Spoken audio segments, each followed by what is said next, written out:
A ver, vamos a tomar lista la segunda parte.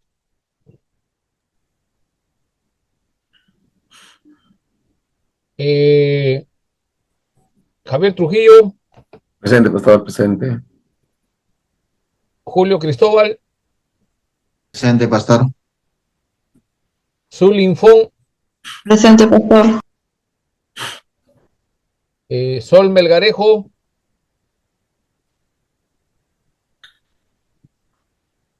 Roger Luna, Roger Luna,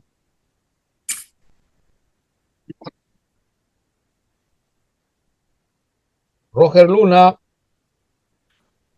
Adi de la Cruz, Adi de la Cruz,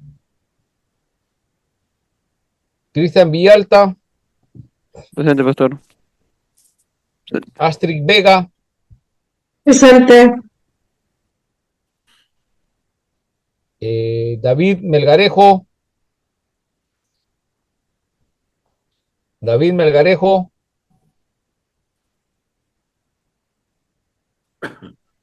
Yamir Girón, Yamir Girón. Allá, creo que él está escribiendo, ¿no, Yamir? Ya, ya, bueno. Traten de ayudarme cuando escriben algo avisándome, ya, porque a veces me concentro en otra cosa y no. Yamil Girón sí está presente, entonces acabo de poner presente. También estaba en el primera hora. Leoncio Díaz, Presente, pastor. ya. Presente. Y Wilson Chapa. Buenas noches, Wilson pastor. Presente, Chapa, presente, presente, presente. listo, Estoy terminando mi cena. presente, listo. ¿Quién como tú? Listo, guardamos acá. El libro de la vida se cierra.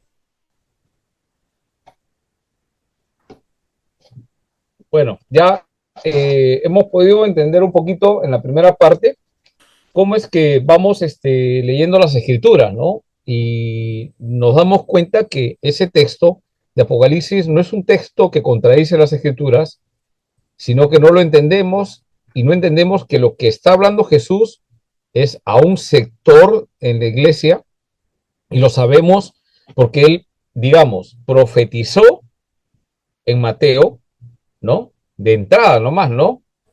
En el día final, algunos me dirán, Señor, Señor, y él le dirá, no los conozco, y ellos le dirán, no, pero nosotros hicimos milagros, y él les va a decir, no los conozco, hacedor de maldad. O sea, hay una palabra profética de parte de él de lo que va a pasar en el día final. Y después vamos a ver que en capítulo 25 de Mateo, que hemos leído en la clase, en el curso anterior, hemos visto el tema de los últimos días, ¿no? Es importante. Ahora, ustedes con ese conocimiento de los últimos días, relacionarlo con sus lecturas, ¿no? De los evangelios, de las otras cartas, tenemos que aprender a relacionarlas, articularlas todas. Para eso nuestra capacidad no nos da, pero tenemos que pedir ayuda e iluminación del Espíritu Santo para poder comprender las verdades, ¿no? Y compararlo con lo que dicen otros, ¿no? Entonces nosotros tenemos que ver por qué el otro dice, entonces, ¿qué es lo que me mantiene? Entonces tengo que basarme en principios. Y nosotros creemos que por seguridad debemos mantener los principios de la reforma, que ayudó en ese momento, ¿no? A combatir esas teologías de ese tiempo. Reformar la iglesia estaba pervertida, o sea, ya ustedes saben, ¿no? Por eso que de ahí nosotros venimos, ¿no? Muy bien, entonces, dicho esto, ahora sí quiero pasarles mi diapositiva.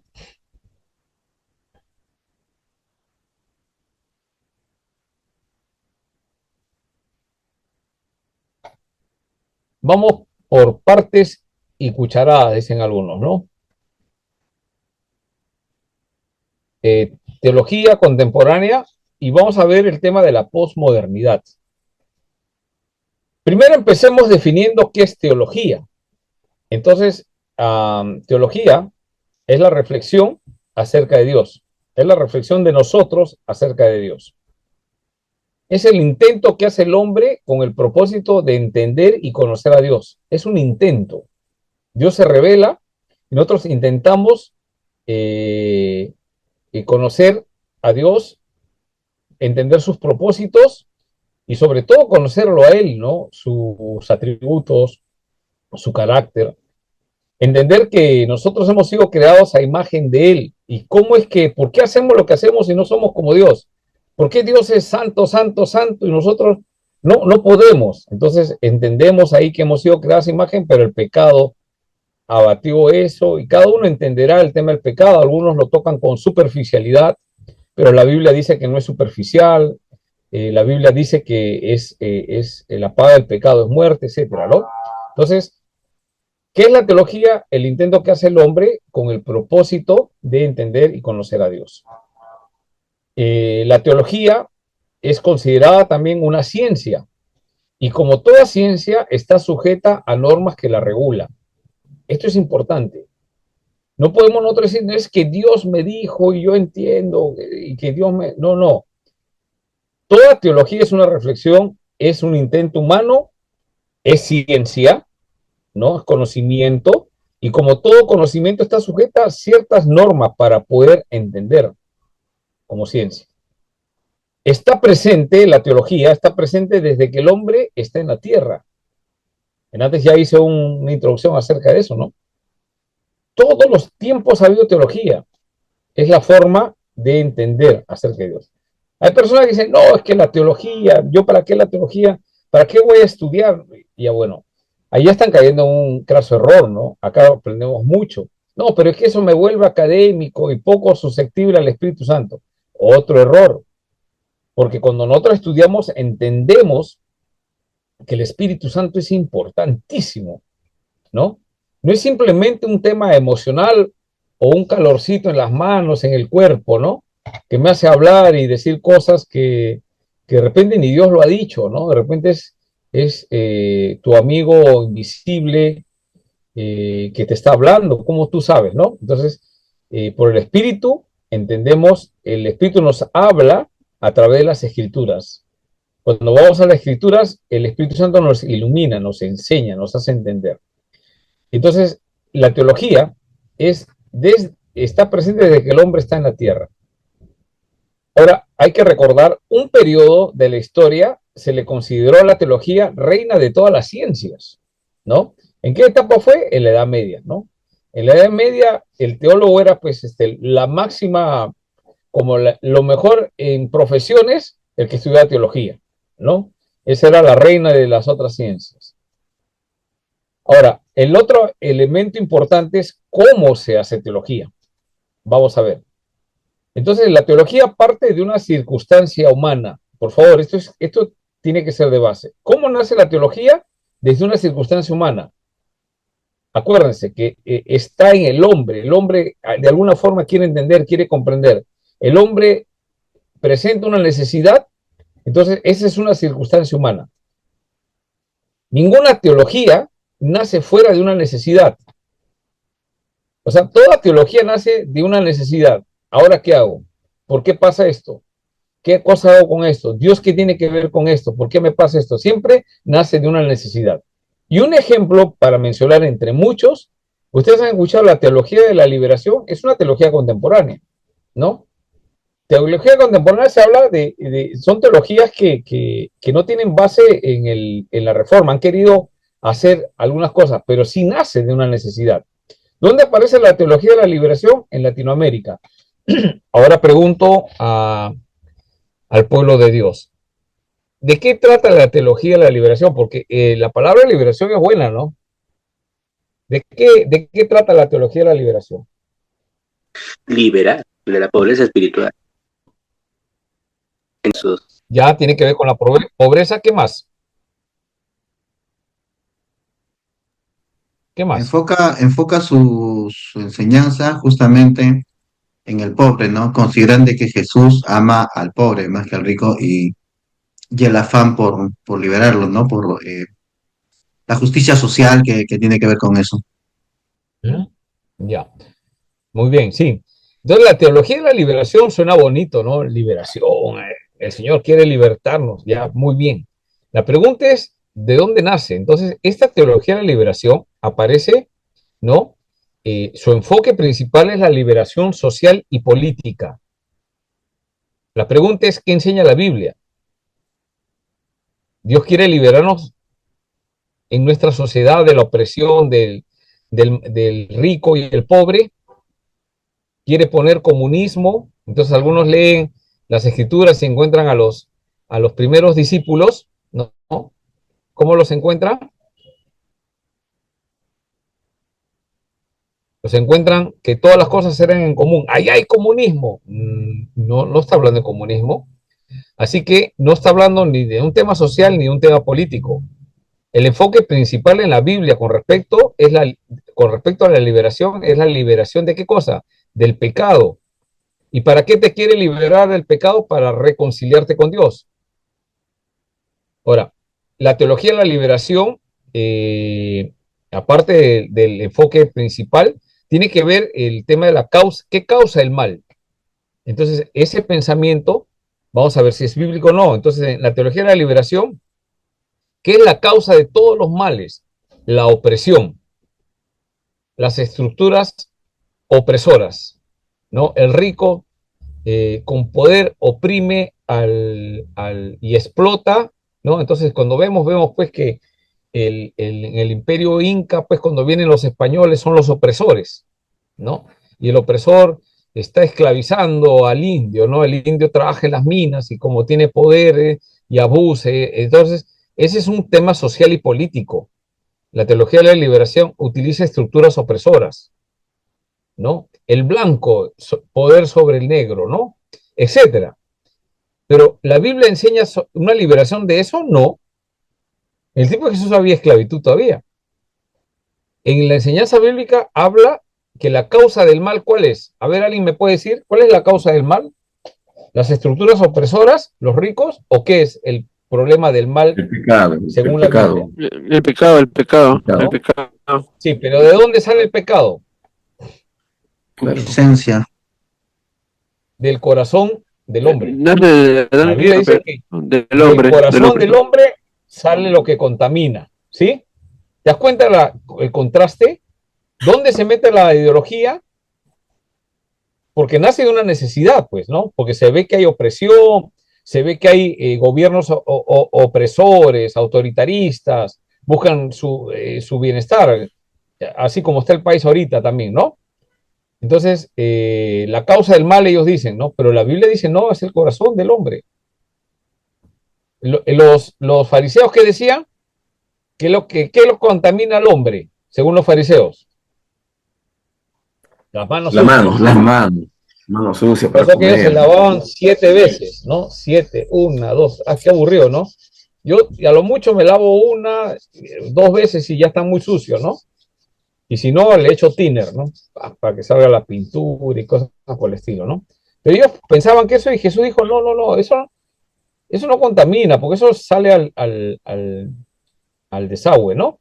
Lo que contamina es el corazón. ¿Alguien me va entendiendo? Estamos un poquito comparando. Después, ¿cuál es la solución para la liberación?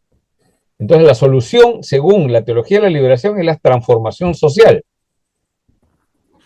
Pero la Biblia no enseña eso. No habla de transformación social. Siempre va a haber pobres, dice Jesús, ¿no? Siempre va a haber pobres. Entonces, en la Biblia, la enseñanza, el enfoque es la transformación espiritual por el Evangelio. El Evangelio, va a haber una transformación espiritual. La salvación se va a dar por el Evangelio, porque el Evangelio es poder de Dios para salvación.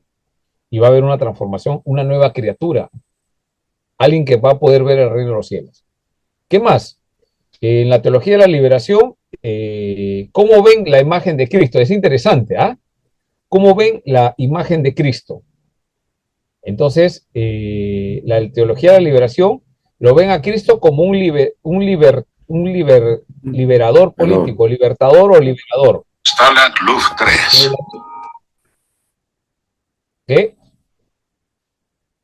¿Alguien quiere participar?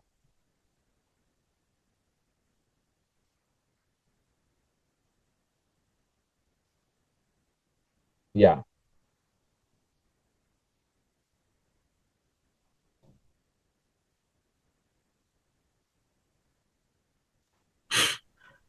Muy bien, continuamos. Pensé que alguien quería participar.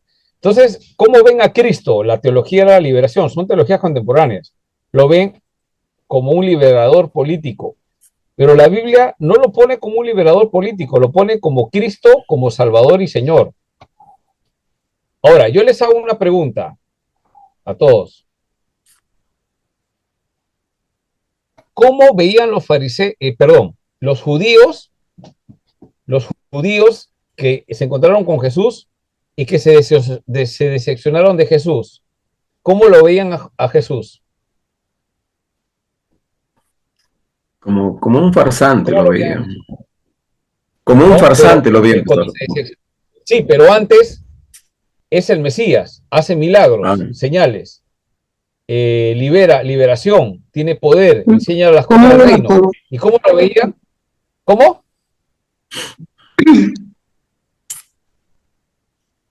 ¿Cómo? Astrid, O sea, lo veían como un libertador. como un libertador político. Ujú. Es lo Como un mesías mismo político. en la teología de la liberación ahora. En el tiempo de Jesús, ¿cómo lo veían a él? Los judíos, como eso es teología de la liberación. Veían al Mesías como un libertador político. Pero eso no enseña la Biblia. Jesús vino, por eso se decepcionaron. Entonces, se van dando cuenta cómo van funcionando las teologías, ¿no? Después, la misión de la iglesia, ¿cómo lo ve la teología de la liberación? Pues si tienen un Cristo, creen en Jesucristo, creen en Jesús por la fe, todos saben, ¿no? Pero ¿cómo ven la misión de la iglesia? Entonces la iglesia tiene que luchar contra la opresión. La teología la teología de la liberación, ¿cuál es la misión? Hacer discípulos. Sí, ellos van a ir a ser discípulos, pero ¿para qué? Para que luchen contra el opresor. ¿Eso enseñó Jesús? No. No. ¿Cuál es la misión de la iglesia? ¿Cuál es la misión de la iglesia? Mm, ¿No sabe nadie? Y de ser eh, discípulos. ¿Mm?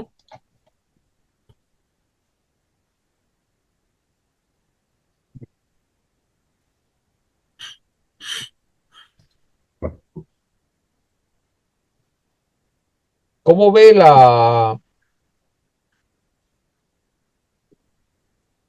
Ujú. cómo ve la misión, la iglesia, según la Biblia? Hay que ir contra los opresores. No. Eso dice la liberación. ¿Qué dice la Biblia? ¿Cuál es la misión de la iglesia? ir para todo el mundo a hacer discípulos. Ganar almas, ¿no? Y hacerles discípulos, Ujú. ¿no? Son dos misiones diferentes. No es ir contra el opresor siempre va a existir. Tienes que ganar almas, hacer discípulos de Cristo. Transformación espiritual, habla de salvación.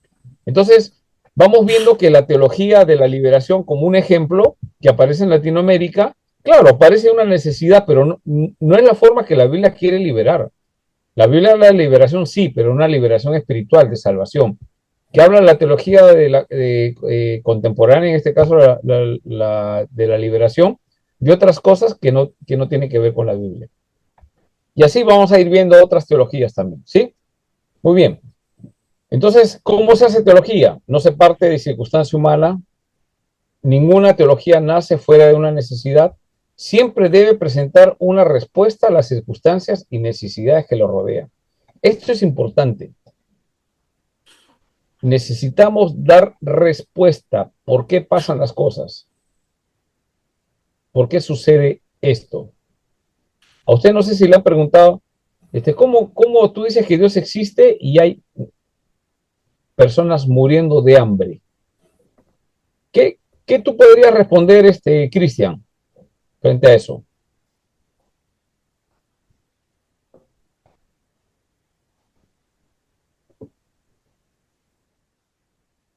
Bueno, a ver, déjame pensar. Cristian, una pregunta primero. Ya, ¿cómo lo podría responder Hay, con esa pregunta? Diría que hay- mm, sí. Primero tienes lo que escuché analizar, entrecortado. hay, Sí, hay personas, niños, familias que que tienen necesidades de hambre, que están muriendo de hambre. ¿Hay o no hay? ¿Existen?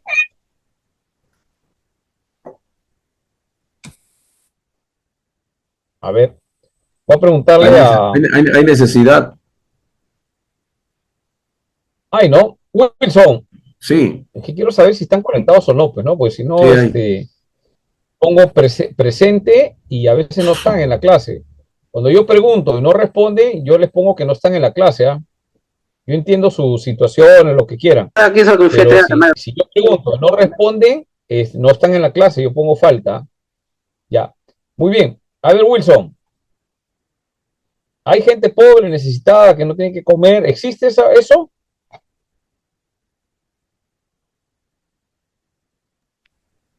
dependiendo.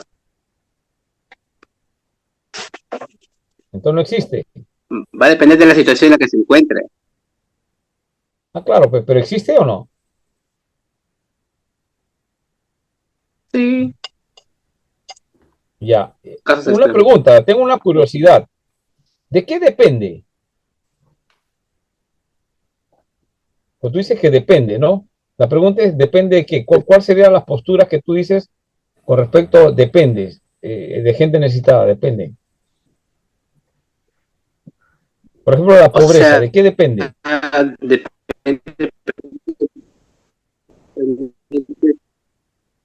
claro, depende de que Apaga esa tu persona cámara y tiene habla, un porque se grado escucha académico, entrecortado, tiene un estudio, Wilson, tiene una solvencia. Wilson, Wilson, se escucha entrecortado. Ajá, ahora sí, habla, te escucho.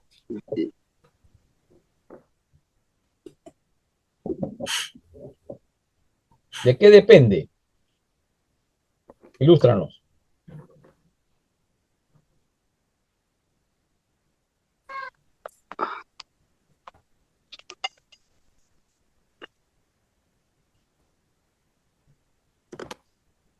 Hola, ¿me escuchan?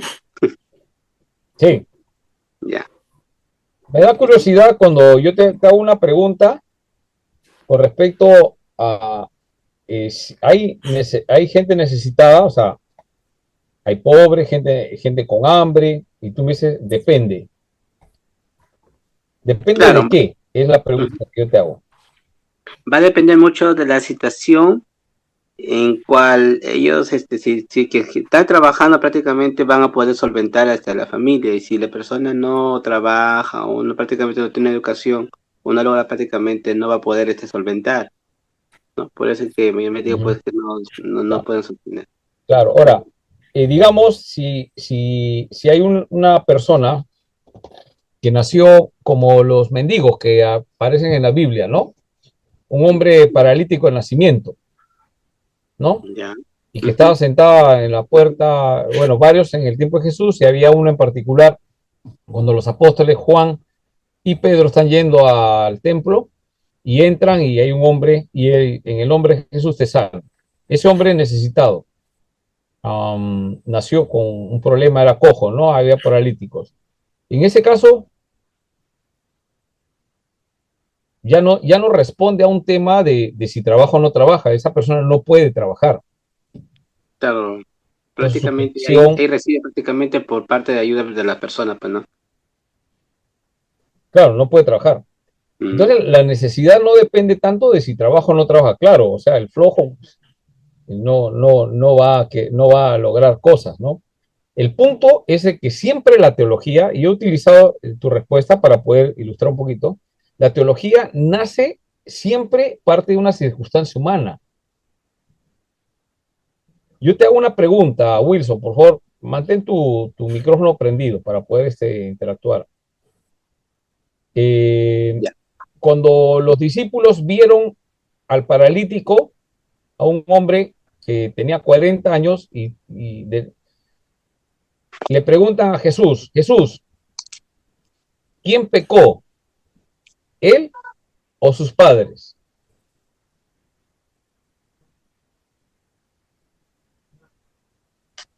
¿Sí conoces ese pasaje? Ay, Ya. Mi pregunta es, Wilson, ¿quién pecó? Ah, alguien tiene que haber pecado, porque pecado hay, ¿no? Ahora no me respondas, depende, ¿no? Las circunstancias, ¿no? No me respondas así, ¿eh? No, dime, ¿quién pecó? ¿El papá o el hijo para estar así? ¿Qué respondió Jesús? Él habrá nacido pues desde nacimiento, ¿no? Creo. Ya. Más allá Esa es del la pecado. respuesta de Wilson. Sí, Ya. mi respuesta pues, A ver, alguien que conozca el texto, ¿quién pecó? Yo diría, pastor, que ¿El yo diría, papá? pastor, que él mismo. Pastor, Él mismo, pastor, porque dice, No, él la mismo. escritura dice a ver, ninguno, Para dice, ¿no? para que las a ver, obras de Dios a La ver, palabra de Javier, Dios. sí, un ratito, Javier. Cristian, ¿qué dices? Justo estaba por decir eso, que ninguno. ninguno, pero como dice tu No, no, eso es lo que ha fe, dicho, lo que ha solo dicho por tu Javier, no sabemos si está bien. ¿Quién pecó? y ¿Quién es pecó? perdonada. Cristian, una pregunta, ¿quién Ya, pecó? ya. Ya, yo lo pienso, pastor, que eh, él mismo, pero por su fe ha sido salvada cuando Jesús se le acercó. Ya, Si, algo así, yo me ya, confundí, muy bien, ya, pero ya te algo así es. entendí. Cuando el Ahí Señor lo apa, sí, ya te entendí. Ahora quiero yo comentar algo. Si desconocemos el texto bíblico y desconocemos las escrituras, vamos a responder, claro, pecó, ¿cómo se llama? Pecó el, el paralítico. Por eso, o el papá. Pero si conociéramos el texto bíblico, podríamos hacer teología. Hay una necesidad de sanidad y Jesús responde. Entonces yo empiezo a conocer a Jesús y Jesús responde frente a eso y el texto bíblico dice que ese acontecimiento de este paralítico es para ver la gloria de Dios. No es que ninguno de los dos haya pecado. ¿Sabes por qué? Wilson y Cristian, porque los dos son pecadores. ¿Qué dice la Biblia? Todos estamos pecados. Todos, los dos deberían estar paralíticos. Jesús, en ese caso, dice, no es que haya pecado ninguno de los dos, pero sí son pecadores. Sí, eso sí saben, ¿no? Todos somos Sí. pecadores. San Los Juan dos, 9:2. los dos podrían estar todos nosotros que estamos acá deberíamos estar paralíticos. Pero el Señor puso paralítico a ese para que en ese momento Él va a hacer un milagro y la gente pueda ver la gloria de Dios. Entonces, ahí que estamos haciendo, justamente Javier ya lo vio, y yo quise un poquito, pero justo Javier dice ninguno, y Cristian toma la palabra y dice sí, ninguno. Entonces, está repitiendo lo que dice Javier. En este caso, Javier está correcto, pero digamos que Javier está mal, digamos que Javier está mal. No estoy diciendo que está mal, él noto que lee, está. Pero digamos, Cristian toma lo que dice Javier y repite ninguno. Entonces, ahí hay un problema. Estamos repitiendo y estamos copiando de otros sin ir a las escrituras. Esos son los problemas que existen en la teología. Entonces, lo que tenemos que hacer es, principalmente todos, no es un tema para algunos, leer cada vez más las escrituras. Y sabes qué, principalmente tienes que conocer, a ver, todos los hermanos, todos los que estamos acá, todos nosotros, debemos conocer el Evangelio de arriba abajo los detalles. Por ahí hay cosas un poco más difíciles que otras sí, pero los pasajes que hizo Jesús, la vida de Jesús, ¿por qué debemos saberla? ¿Alguien me puede decir por qué debemos saberla? Debemos conocer bien esos acontecimientos del Evangelio, los 4 evangelios, casi todas las historias, debemos dominarlas. ¿Por qué? Porque los 4 evangelios no estar concuerdan, pastor. engañado, o mejor dicho, A ver, Javier. Pastor, es que los 4 evangelios concuerdan. Sí, claro. Aparte de que concuerdan, ¿por qué debemos conocer bien esos evangelios? A ver, ¿alguien me puede decir algo? Pastor, porque en ellos está revelado la interpretación correcta del Antiguo Testamento, en ella se revela Cristo. Así es. Es que Jesús, cuando él en su vida, o sea, yo le hago una pregunta a todos. Nosotros, ¿a quién estamos siguiendo? ¿Qué me dirías, Astrid? ¿A quién seguimos todos? ¿Somos seguidores de quién? De Jesús, de De Jesús. Jesucristo. Ujú. Y los 12 apóstoles, los que le seguían y los que van a venir de ahí, lo conocían bien. Yo hago una pregunta. ¿Somos seguidores de Cristo? Estamos invitando a otros a seguir a Cristo. Ojo, estamos haciendo teología. No es un tema personal. Estamos haciendo teología. Sigue.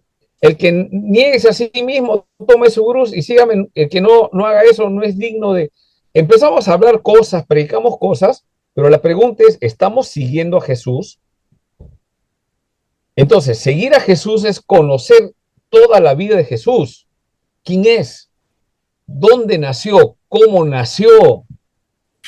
Cuando leemos el Evangelio de Juan, vamos a darnos cuenta que se explica lo que pasó en el nacimiento. Ustedes conocen la historia del nacimiento, ¿no? Como José va corriendo, lo representamos, ¿no? Lo representamos en el nacimiento, en Navidad, José en el burrito sabanero, iba camino de Belén, ¿no? Y cantando, si me ven, voy camino a Belén. Todas esas cositas sabemos, ahí está, entró ¿cómo se llama? Un establo, ahí nació, etcétera, vinieron los sabios del Oriente, o Reyes Magos, como quieran decirle, y conocemos y nació así Jesús, qué lindo, él creció, la persecución, todas esas cosas sabemos. Pero Juan no relata esa historia, ¿no? Tuki, claro, así, eso es lo que se acuerda Yamir de la Navidad. Muy bien, gracias por animar para reírnos un poquito también, porque no todo, pero hay una parte importante, que Juan relata lo que pasó en el nacimiento, no como la historia, sino dice qué pasó. Juan 1.14, ¿qué dice? Juan 1.14, ¿qué dice? Lo que pasó. ¿Qué pasó? A ver, alguien, Juan 1.14, por favor, ¿quién me ayuda?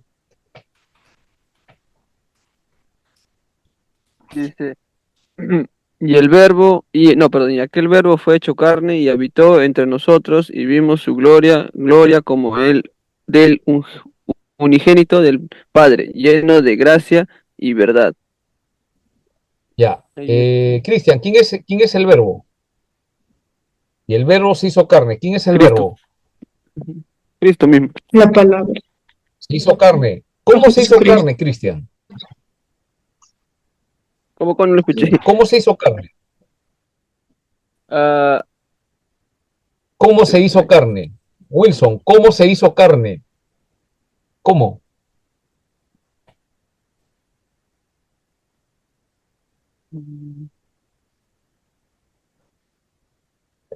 Mi interés es de que ustedes salgan del curso sabiendo. Si ustedes salen del curso y no salen sabiendo, soy un mal maestro. Vuelvan a poner ahí, saquen esos profesores y traigan de otro lado otros mejores. Si ustedes no salen sabiendo, sí es mi culpa. Yo creo que sí es mi responsabilidad. Ustedes tienen que salir sabiendo de acá. Y voy a horas extras aparte con ustedes, ¿ya? Porque me interesa que aprendan, ¿ah? Muy bien. Wilson, por favor, responde. ¿Cómo se hizo carne el verbo? Explícame. ¿Quién es el verbo? Vamos a ayudar. ¿Quién es el verbo, Wilson? Es la acción de una oración, sí, ya sé. Pero el verbo en Juan, ¿quién es? Es el logos. En griego es el logos. Hasta han llevado griego, ¿ah? Wilson, ¿tú has estado, creo, en un intensivo donde enseñaron griego o no? ¿Me equivoco? Ya estaba, en Tigo María estaba, pastor. Estuvo, ¿no? En Tigo María estaba. Ahí enseñaron griego. Ya, muy bien. Entonces, ¿quién es? El logos es el verbo. ¿Quién es el logos? La palabra. La palabra. Yo hago una pregunta. Si tú lees primero, Juan, los primeros versículos, ¿quién es el verbo? ¿Quién es ese lobo? ¿Quién es la palabra? Jesucristo. Jesucristo. Jesucristo. Ya. Dice que el verbo, que es Jesucristo, se hizo carne. Ahora explícame, ya te di ahí un avance, Wilson. Explícame, ¿cómo Jesús se hizo carne? Díganos. Un testigo, te convence un testigo, ¿eh? Por medio de la palabra, pastor. Se hizo hombre, Sí, pues pastor. el verbo Cuando se refiere a su carne, se se hizo hombre. A ver, Astrid, cuéntame, ¿cómo se hizo hombre? ¿Cómo?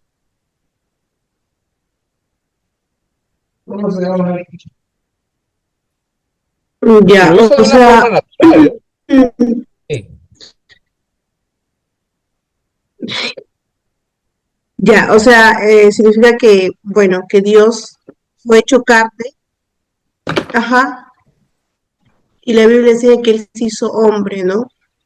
Por ejemplo, dice en Ya, ¿cómo? Filipenses 2, 6, 7, el cual siendo de forma de Dios se despojó a sí mismo, tomando forma de siervo hecho semejante a Forma. los Ya, hombres. ya. Ahora explícame lo mismo viendo el nacimiento de Jesús en Mateo y Ya, Lucas. Viendo el nacimiento, cómo nació. Cuando vemos en Mateo y en Lucas, vemos cómo nació Jesús, cómo nació, quién fue su mamá. María, ¿no? María. O sea, a la hora que ella dio a luz, a la hora que ella concibió, a la hora de la concepción, esa concepción fue de María, el vientre, pero no hubo intervención de hombre. Y ahí es el verbo se hizo carne. Ya lo he explicado en otras clases, lo vuelvo a explicar, por favor. Cristian y Wilson, y bueno, el resto, por favor, si que no lo entendieron, por favor pregúntenlo para poder explicar. Y les dejo un desafío, pónganse a leerlo. ¿Ya? Entonces, el verbo se hizo carne quiere decir que se engendró en el vientre de María. Ahí se hizo carne. Se hizo carne un embrión. O sea, hubo el óvulo de la mujer, sí hubo, de María. Pero no hubo esperma, el semellón. No hubo presencia de un hombre, sino el Espíritu Santo.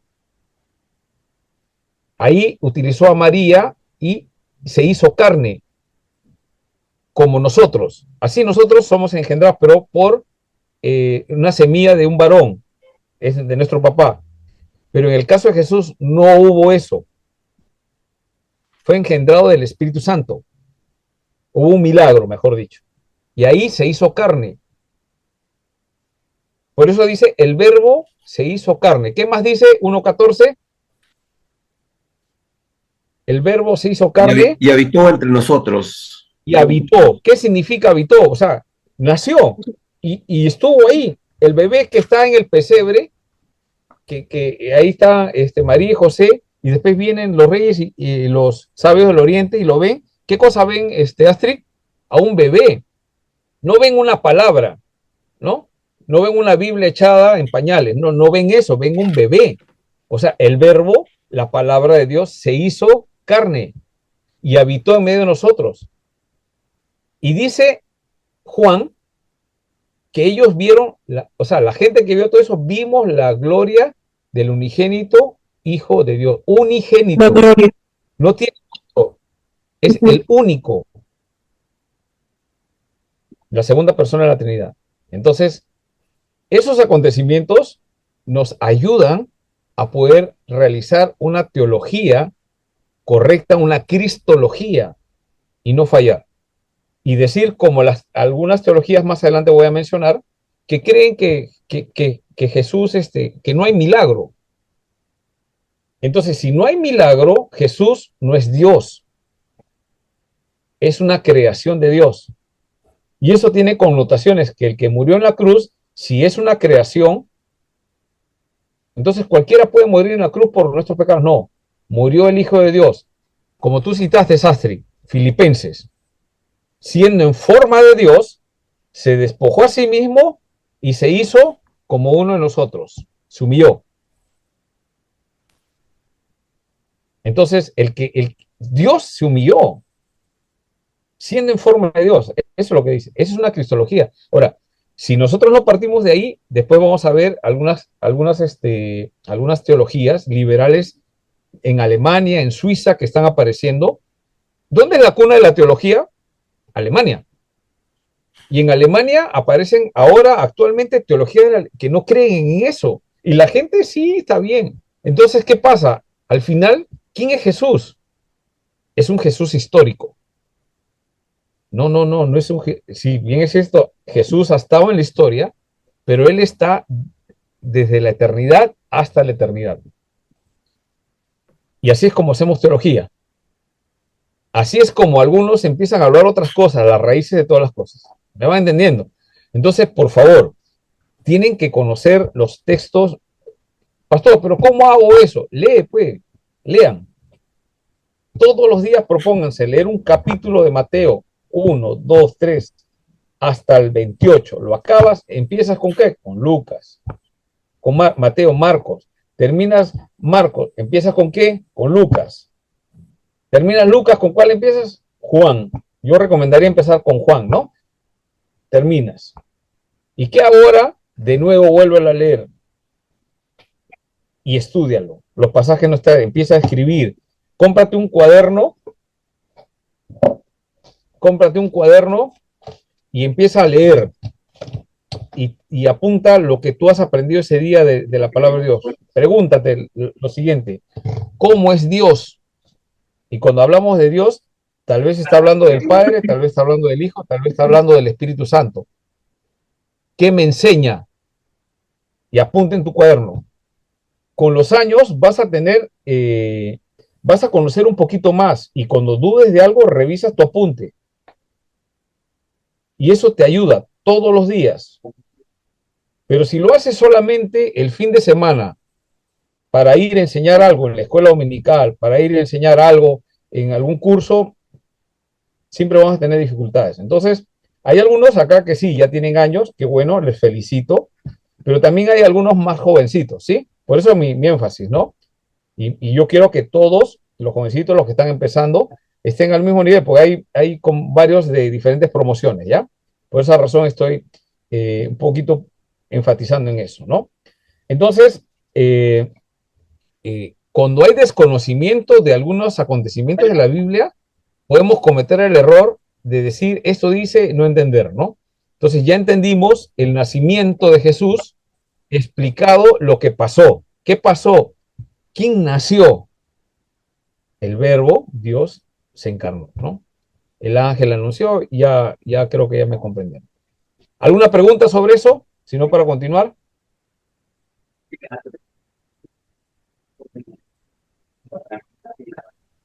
Solamente decirle que acá. Sí, te escucho. no solamente para contar, no, hace unos días no encuentro eh, mi hojita, pero encontré la frase de un monseñor, ¿no? Católico. Sabemos que la teología liberal, la teología de la liberación aparece en América Latina, es verdad, ¿no? Pero la teología liberal aparece en Alemania, ¿no? Justamente en la Alemania ya reformada. Y él hace una crítica fuerte, ¿no? Porque él dice cuando se quiere quitar todo lo milagroso, o sea, cuando se quiere quitar a los milagros o lo milagroso a la teología, entonces la teología deja de ser teología. Nosotros estudiamos la teología es un tratado acerca de Dios y obviamente considerando de que Dios tiene poder, pero cuando se intenta mencionar que eso no fue un milagro, que eso no fue un prodigio, que eso no se realizó así porque, bueno, pasaron ciertas circunstancias. Entonces ya estamos dejando de hacer teología porque le estamos quitando los atributos principales de Dios, que es todopoderoso. Entonces, lamentablemente la teología liberal nace en Alemania, en la Iglesia Reformada, producto justamente que aceptan el racionalismo y aceptan la Así es, filosofía dentro de la enseñanza, ¿no? Eso es lo que les quería decir. así es. Sí, sí, Julio, buen dato. ¿Por qué? Porque estas teologías van a aparecer dentro de las iglesias sanas. Las sectas, mencioné sobre el tema del dispensacionalismo en el curso de Apocalipsis. Eh, les pedí una tarea sobre el dispensacionalismo. Espero que hayan podido comprender para que puedan entender la raíz. ¿Por qué otra persona habla eso? ¿Por qué habla? ¿Y cuáles son las raíces? Y una de las raíces tiene que ver el dispensacionalismo, como habíamos mencionado, como sistema teológico, aparece desde dos jesuitas que quieren responder al tema de la reforma para salvaguardar el tema del ataque de la reforma. Estos reformadores van a atacar al Papa. Entonces, ¿qué quieren hacer? Tumbar a todo el que habla en contra del Papa. Y sacan el tema del dispensacionalismo, que por aquí, que por allá, empiezan a hacer. Y eso obviamente, pues, en la reforma, esta gente era valiente, ¿no? Porque como Lutero, pues, estaba bajo, no era un tema de ideología, era un tema de fe, de convicción. Mi conciencia está cautiva con la palabra de Dios. Es lo que decía, un hombre valiente, con todos sus errores. Después también Calvino, ¿no? Se levanta en un tiempo para a enfrentar persecución. La esposa después ¿cómo se llama? La esposa de Calvino, ¿cómo se llamaba? ¿No? La esposa de Lutero. Lutero se casa con quién? Con Catalina de Bora, ¿no? Una monja. O sea, gente que se da cuenta, está cautivo por la palabra de Dios y enfrenta. ¿Y qué cosa es lo que le daba la valentía al Espíritu Santo? Pues entonces, cuando alguien me dice, no, que los pentecostales tienen la idea del Espíritu Santo, no, no, eso viene de la Reforma, ¿sí? Viene de ahí. Tenemos que agradecer que en la Reforma se empieza a ver el tema también del sacerdocio universal, que podemos acercarnos a Dios. Todos somos hijos de Dios, podemos leer la Biblia y damos gracias que Lutero empezó a traducirla y de ahí viene, ahora la podemos leer en nuestro idioma. Entonces, vemos que hay cambios, ¿no? Después y tratar de conservar eso. Y los principios se dan en ese momento y debemos mantenerlos, no cambiarlos. Entonces, estas teologías aparecen dentro de iglesias sanas. El dispensacionalismo también aparece, como le digo, lo coge una mujer con respecto al rapto, ¿no? Ella es una presbiteriana en Irlanda, no me acuerdo el nombre ahorita, ahí pueden googlearlo en ChatGPT, en lo que quieran, búsquenlo, ahí van a encontrar la información. Y ella tiene un sueño. Y ahí en su sueño ella cuenta que Dios le hace ver cómo va a ser la segunda venida. Entonces va a venir en una avenida secreta, el rapto, a diferencia de el arrebatamiento, ¿sí? Habíamos mencionado eso, ¿no? Entonces viene una avenida secreta, ese es el rapto, desde el punto de vista dispensacionalista, ¿no? Entonces, esa avenida para llevar a la iglesia, no, esa avenida viene, nosotros cuando vemos el arrebatamiento, viene, nosotros lo recibimos, somos arrebatados y de ahí nos ponemos el juicio. Pero ella tuvo que, antes de que pase eso, ese arrebatamiento, hay un rapto secreto y la iglesia va y 7 años con Jesús y hay una tribulación. Ya explicamos, ¿no? Entonces, esa mujer tiene un sueño donde Dios le dice eso y ahí coge el tema nuevamente el dispensacionalismo y aparece ahí y empiezan a trabajar con eso. Ahí aparece la idea de que Jesús va a venir en secreto, se va a dar a la iglesia 7 años de la tribulación. ¿Me dejo entender? Entonces, nuevamente aparece los sueños, revelación extrabíblica. No, hay que mantenernos en lo que enseñaban los reformadores. Nadie creía que iba a haber un rapto en secreto. Dicen que en la segunda venida todo ojo lo verá. No, pero ellos dicen un rapto secreto, ¿no? Entonces, digamos, ahí aparece un sistema teológico más contemporáneo. De esas cosas hay que cuidar. Muy bien, continuemos. Ya nos queda unos minutos. Bueno, ya no queda nada, ¿no? Pero vamos a terminar esta parte. Creo yo que está bastante interesante.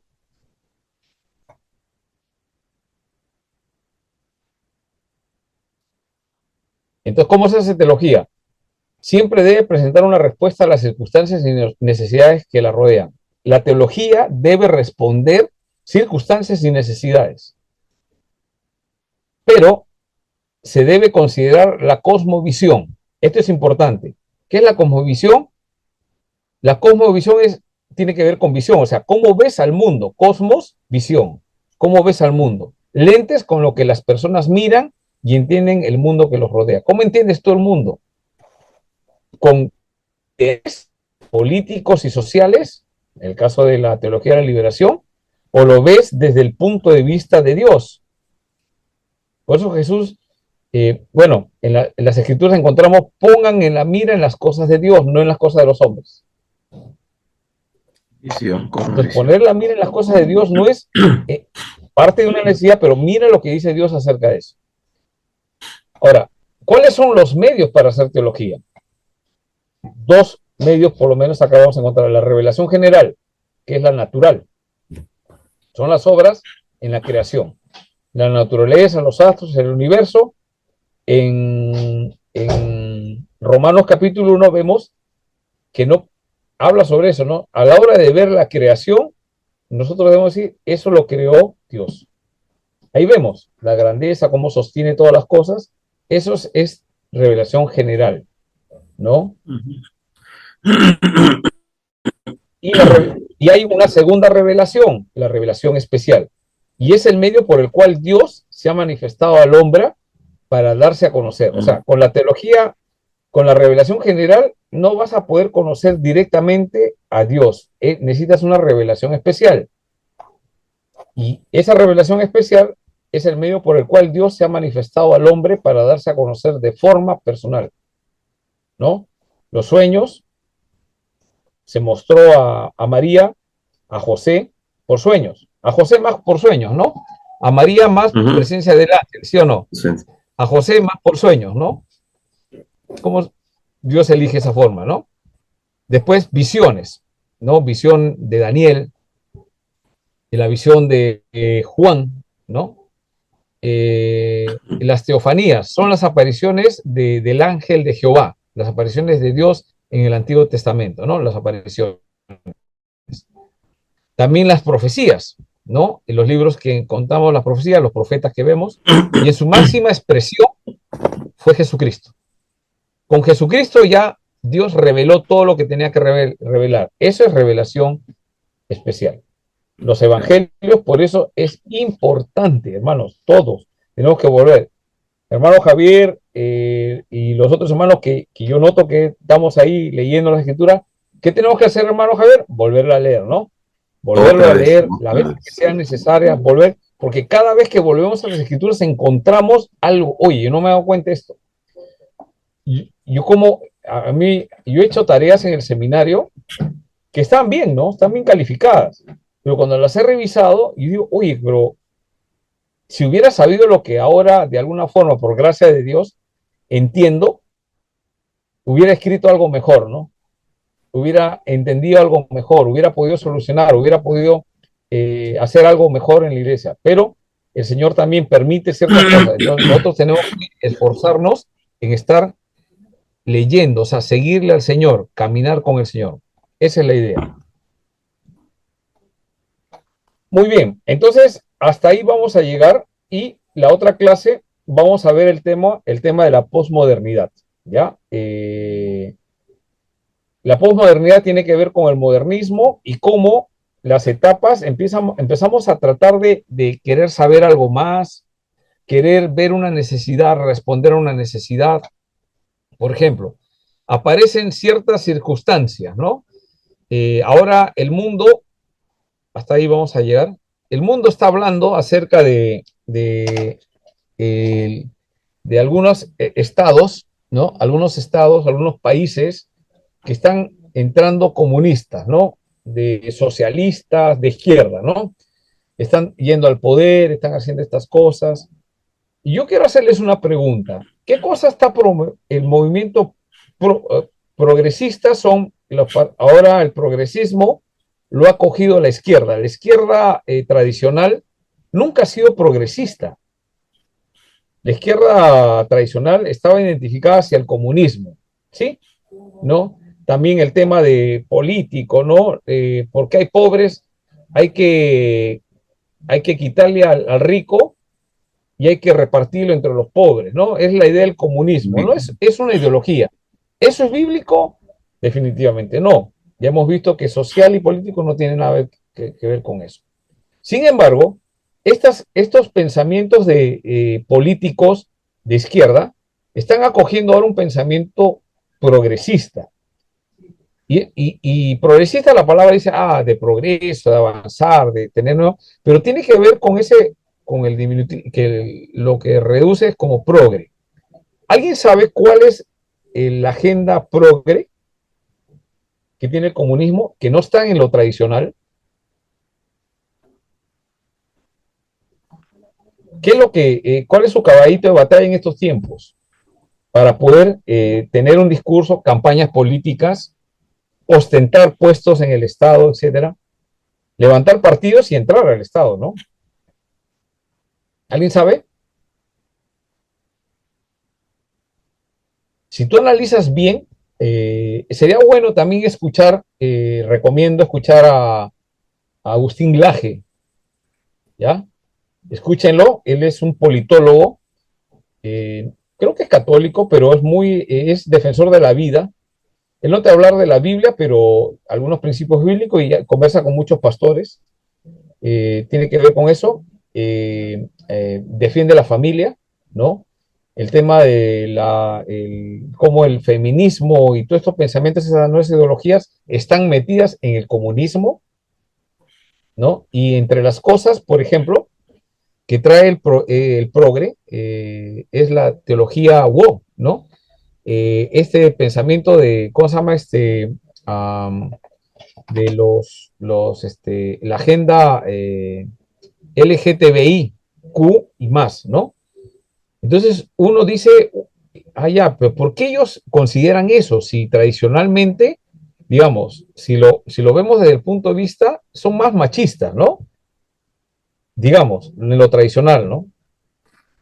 Conservadores en ese sentido de identidad de sexos, siempre han sido más conservadores, ¿no? Hombre y mujer. Pero ahora, ¿por qué la izquierda tiene ese discurso? O sea, tú hablas hasta con Castillo, no habla mucho de eso, pero dentro de su partido estaba el tema, ¿no? De dar espacio a estas nuevas ideologías de género, ¿no? Así le dicen, ¿no? Ideología de género, ¿no? Por eso recomiendo que escuchen a Laje, es interesante cómo habla acerca de estas cosas que están metidas en estos pensamientos, ¿no? Y cómo el Estado coge esa idea, pero ahí detrás hay algo. Detrás hay algo. Hay estas ideologías de género, son promovidas por gente de mucho dinero, ¿no? ¿Y qué hacen? Mandan dinero para que estos partidos políticos puedan hacer su promoción, ¿no? Entonces, ¿cuál es el compromiso? Que tienen que hablar sobre, empezar a legislar sobre qué, por ejemplo, ¿no? ¿Se puede casar dos hombres? Sí, que se casen. ¿Se pueden casar dos mujeres? Sí, que se casen. En los países, entre comillas, desarrollados, en Europa, se han metido esas ideales. Ahora se casan en Europa, pues no. Acá en Perú todavía no, ¿no? Pero sí, está pasando. En Argentina sí, está permitido. ¿Cómo ha venido eso? A través de partidos políticos de izquierda. Pero como su interés político es entrar al Estado, entonces necesitan fondos y estos movimientos dan eso.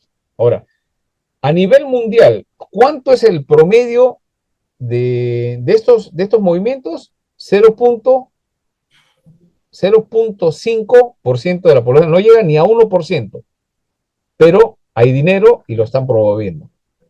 Por esa razón, Donald Trump cuando entra mira cómo estamos relacionando el tema de la política con el tema de las teologías, cómo vienen las ideologías, ¿no? Donald Trump entra al gobierno.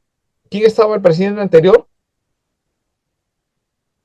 Biden. Biden. Y antes de Biden, ¿quién estaba? ¿Cómo se llama? El moreno, el presidente negro. Obama. Ya, y Obama, según lo que dicen, él es cristiano. No sé exactamente, pero él también permite en la Casa Blanca un presupuesto, no me recuerdo con exactitud, pero creo que es bastante, como $1 millón, algo así, para tener una oficina de estos asuntos de homosexualidad, ¿no? Dinero que sale del Estado, que no es de la plata de ellos, sino sale de todas las contribuciones del Estado para sostener estos movimientos. La pregunta es, ¿por qué? Cuando entra la Trump, encuentra esto, Biden no hace nada, lo deja nomás, porque es pelearse con la gente, pues. Pero entra Trump y a Trump, bueno, él es cristiano, ha sido formado en iglesia presbiteriana, es controversial el hombre, pero tiene principios, ¿no? ¿Y qué ha hecho? No sé si ustedes se enteraron. Saquen eso no. Acá no. Acá no. Más claro lo habla Milei en toda su campaña y siendo como presidente, él dice, mira, cada uno quiere ser como usted cree que es perro, ya muy bien, vístase perro, lo que quiera, yo no voy a entrar, no me interesa lo que usted sienta que es, pero no se metan con mi bolsillo, él dice, ¿no? O sea, el Estado, con el dinero de recaudación del país, no deben promover estos movimientos. ¿Tú quieres ser perro? Sí. ¿Tú te crees que eres hombre, pero te crees mujer? Gasta tu plata, hazlo tú.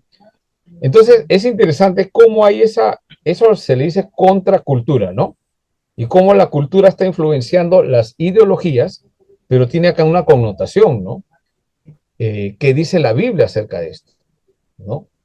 Entonces, en la Biblia es claro con respecto al tema de la homosexualidad. Ahora, este pensamiento que se capta acá se mete en las teologías contemporáneas.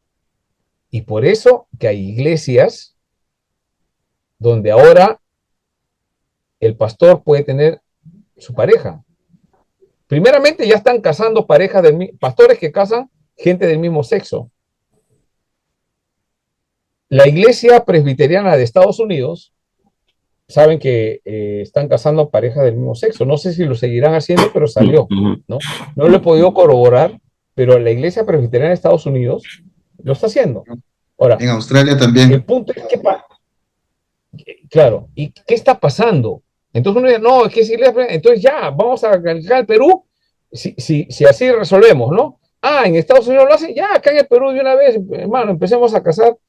No es así. No, pero que en el Estado hay que entender que han nacido así. No.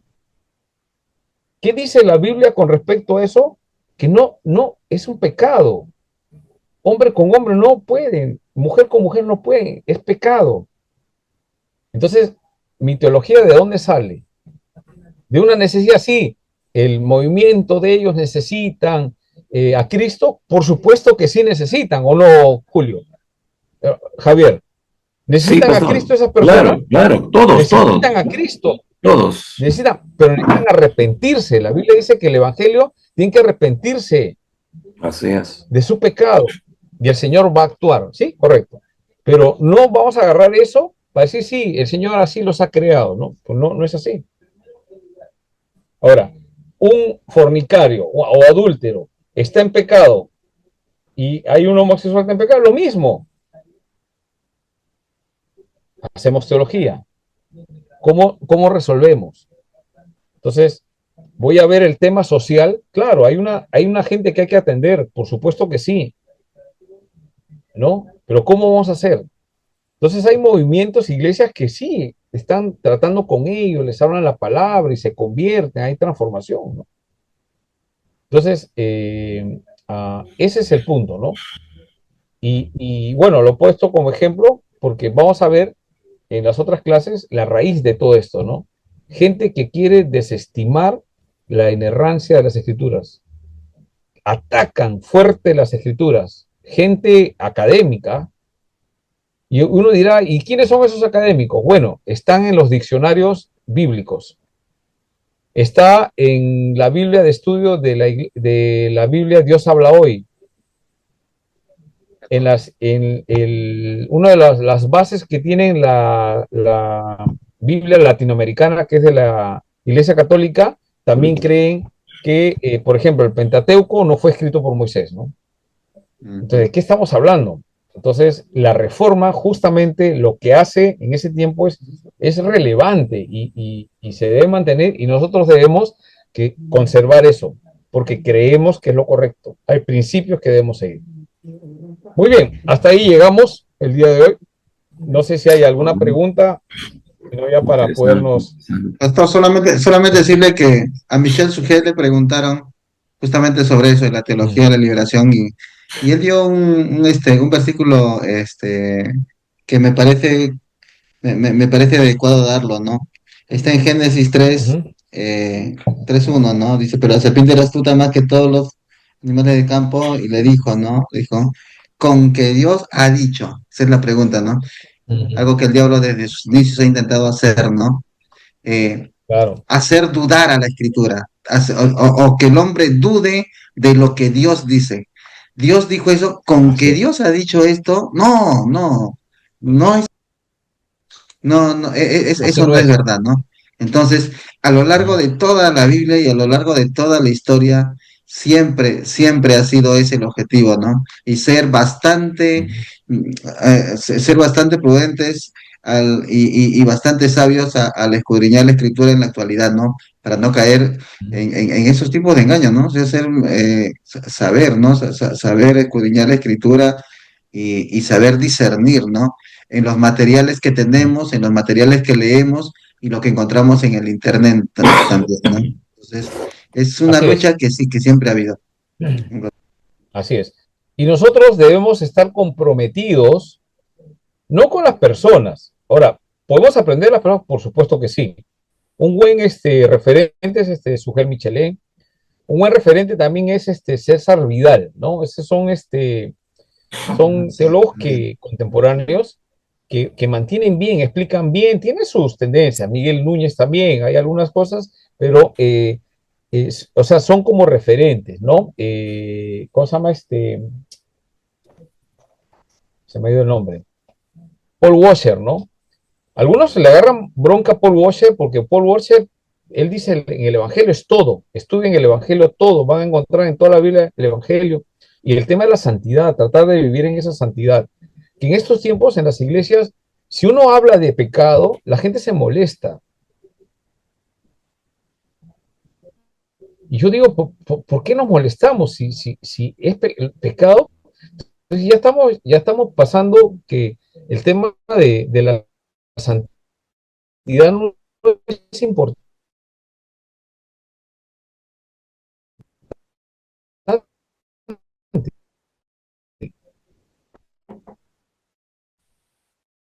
Y, y la, sí,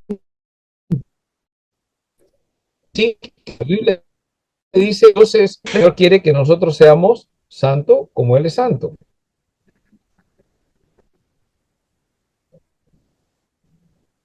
No podemos, ¿no?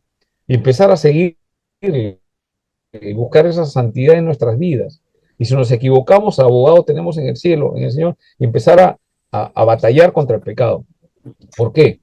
Porque el enemigo, la palabra dice que él es el acusador, ¿no? Pero él es el engañador, ¿no? Lo que hizo a Eva le engañó. Y Pablo dice que la mujer fue engañada, no el hombre. Ella incurrió.